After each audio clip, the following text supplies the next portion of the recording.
Happiest of Mondays, living environment fans, friends, frenemies. Another week here. We're going to start a big project this week.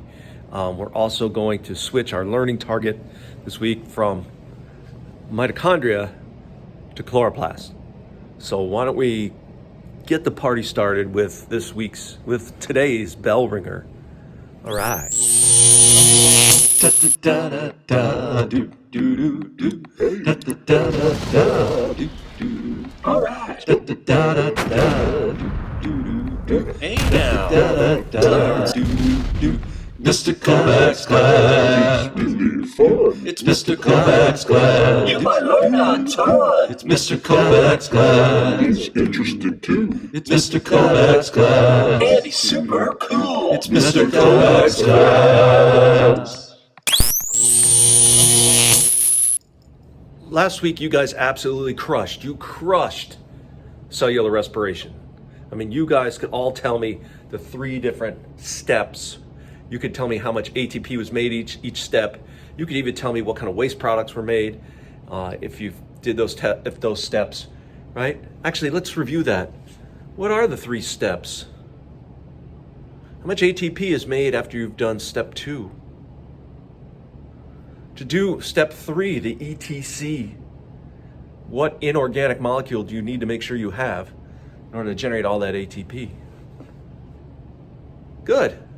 So really, if you think of the mitochondrion, its job is to take the energy that's stored in glucose molecules and transfer them to ATP batteries. Right? So today we're going to switch and how does the energy get stored in glucose in the first place? And that's where we've got to turn our attention to the amazing world of autotrophs. The autotrophs, for the first part of life on Earth, most energy was stored in chemicals through what we call chemosynthesis. And it wasn't until photosynthetic bacteria, cyanobacteria, came in existence where using the energy of the sun to rearrange molecules to trap energy in bonds that could be broken then later to charge your batteries.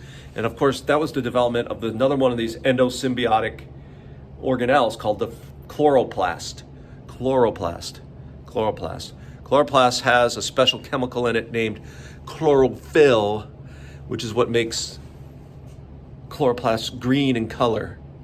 And chlorophyll, what it can do is it can basically bind to, it binds to water molecules and carbon dioxide molecules in such a way to combine them.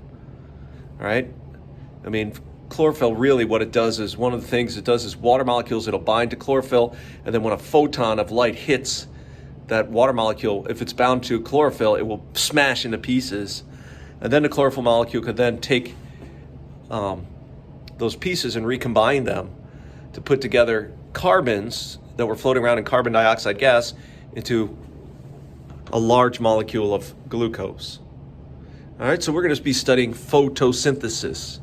Every plant can do this fundamental process. It's a miracle how all the chlorophyll in the leaves catches sunlight. It ain't easy being green. Wouldn't it be awesome if you could do photosynthesis? It would be easy being green.